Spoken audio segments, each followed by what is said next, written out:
Welcome to Whisky.com, where fine spirits meet. My name is Horst Lüning, this is my son Ben, and today we have a closer look at Kilchoman, and especially at the Kilchoman Machir Bay.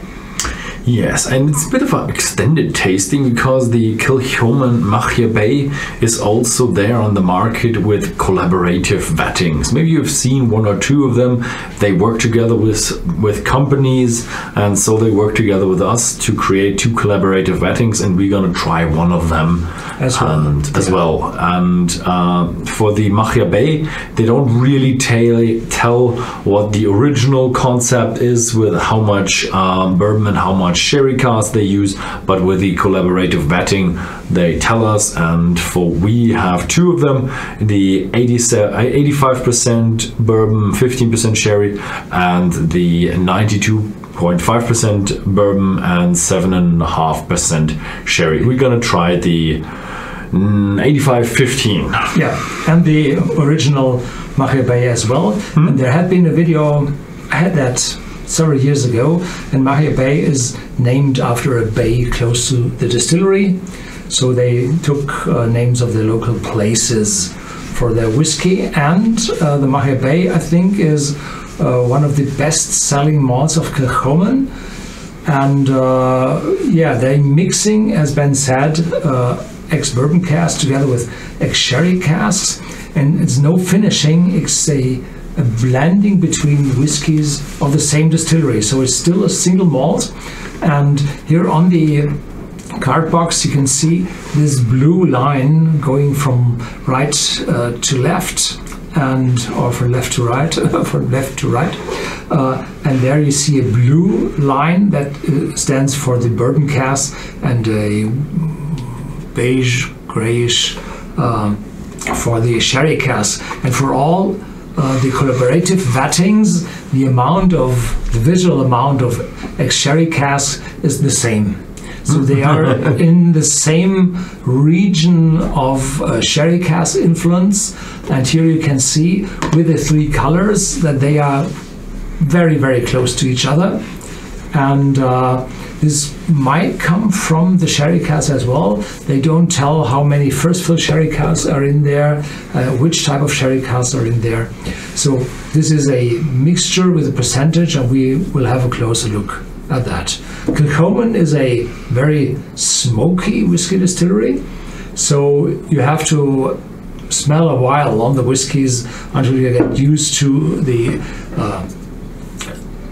smoky, touch of the whiskey, and then behind that you will find the cask influence. Here on the original Machir Bay they say 90 to 10%. Yeah, this is just in the middle. Just in the middle. 85, and 90, you know what they say on our special vetting? Here it says 85% bourbon, 15% sherry. On the back they say 90 to 10. So they have the original back label. I think they have the original back label. Yeah. So the original is 90 to 10. This fits from the color quite well. Yeah. Hey.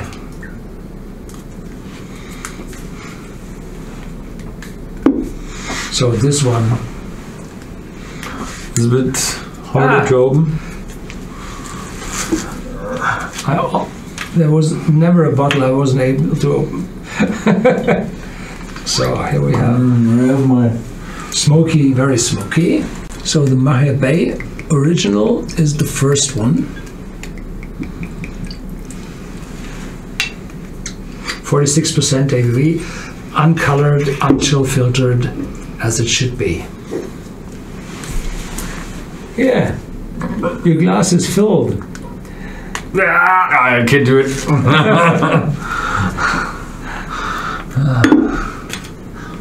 There you go. Oh yeah, smoky. Smoky. Nicely smoky.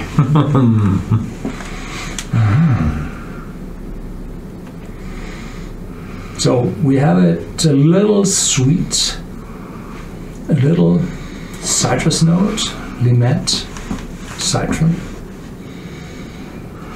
and of course very, very smoky. And it said you had visited Kilchoman. It's 45, Yes. 50 ppm. Somewhere around there. I think they have their own malting floors, so I think it varies quite a lot, or varies a bit. It smells like 45 or something like that.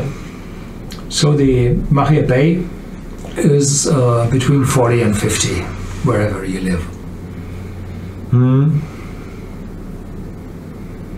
Yeah, what do you smell? Yeah, it's a nice smoke, medicinal. What is it called? Seaweed smoke. Like a phenolic touch to it, like very Islay-like, with a little bit of a fresh note going on. Limes, yeah, definitely limes. And for me, it's very little sweetness, so I don't have that much sweetness. No, I have it. Yeah. So, cheers. Cheers.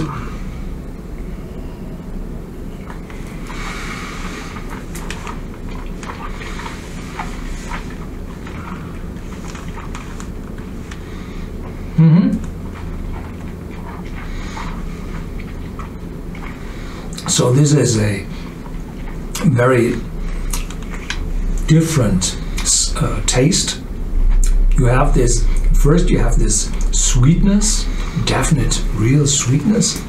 Then you have it on your tongue, and then sharpness, intensity attacking your tongue. Then as soon as you swallow, there's this little oak influence. No, not little, medium oak influence. And then everything is warming, glowing, and the sharpness is gone, and everything is harmonic long aftertaste. Yeah. It's a little bit of sweetness up front, then there comes on strong smoke, intense smoke. It does have a bit of a marine note, but for me it's more of a bonfire near the sea. That's what it reminds me of, and we have a little bit of a sweet butterscotch note going on, and yeah, here comes a bit of a oak, a bit of a mature note. Oak always feels a little bit like, yeah, it's older. It's a, what do they say? It's a 6-year-old, something like that, right? Yeah. Feels a little bit older. You do have like a few edges and corners where you realize, okay, that's still not smoothed off over the years, but it's that feeling of oak gives it a little bit more maturity. Yeah.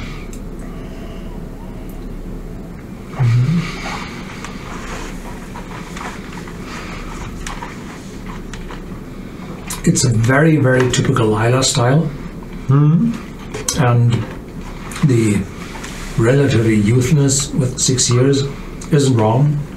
It's the right thing. Gives intensity together with the 46%, but there's as well some vanilla and some sweet influences in it. Yeah. Yeah, the sweet influences. There's one up front, a little bit of vanilla, and then the sweet influences, they come over the time. They really need to develop a little bit. You have up front, then the smoke hits you and just clouds everything, and then you come off with a little bit of a there's very few sherry notes in there. So this one is the VAT number 4399, shows our logo in it, Whisky.de, which is our German company. And so now we will see the second one with the, here you can see the label on it.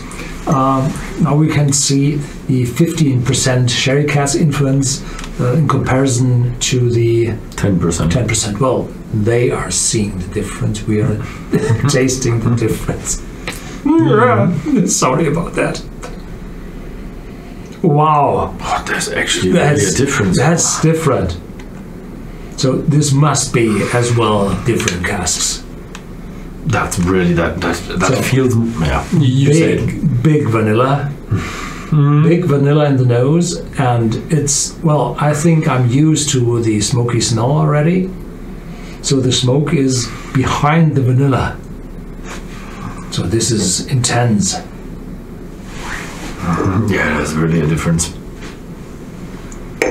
So I think the collaborative vattings also get better casks. They are a little bit more expensive, say close to 15-20% more expensive than the other ones, and they are also diluted down to 46% ABV. Yeah. So what is really strange for me is that first smell was a little bit, I didn't identify it as vanilla, but I identified it as caramel followed by vanilla. And then there comes the smoke, and the smoke is significantly smaller. Yeah. With there are even hints of like other sweet stuff, I would say, like is this raisin, or I'm not quite sure yet, because I'm still a bit overwhelmed with all the smoke, and there is smoke in there as well that clouds it all. So that this is really a bit more intriguing. And the lime or the citron is not that strong in this one. Yeah. This is a bit more sweet, easy, I would say, from the nose, and probably a little bit more mature. A little bit more mature, yeah. I think they're in the market since 2005, 2007. Something around that, yeah. So might be as well a little bit older casks. Yeah. Cheers. Cheers.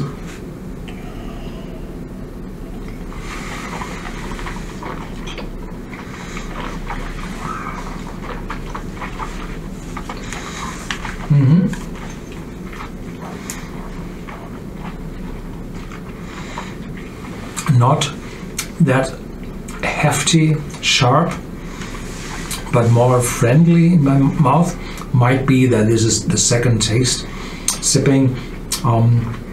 Then more of the sweetness as I had in the first one. Now the little citrus notes come through as well, and the aftertaste is not that intense oakiness, but more a little milder, spicier aftertaste from the oak. What I expected to have a big or more sherry cask influence, no, that's not in it. It's more mature from my point of view. It does feel a bit more soft. The taste definitely has much more smoke in it than you would expect from the nose.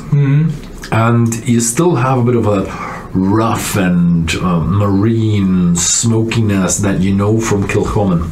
Kilchoman still is a distillery that has very small stills, and what I find that they don't burn very slowly, so they do have still a lot of the aroma that you get from their fermentation and from their malting and all that stuff and all that smoking during the malting process that you still get in your glass, and that's what you find in the taste as well. So it's the taste, I would say they're not that different.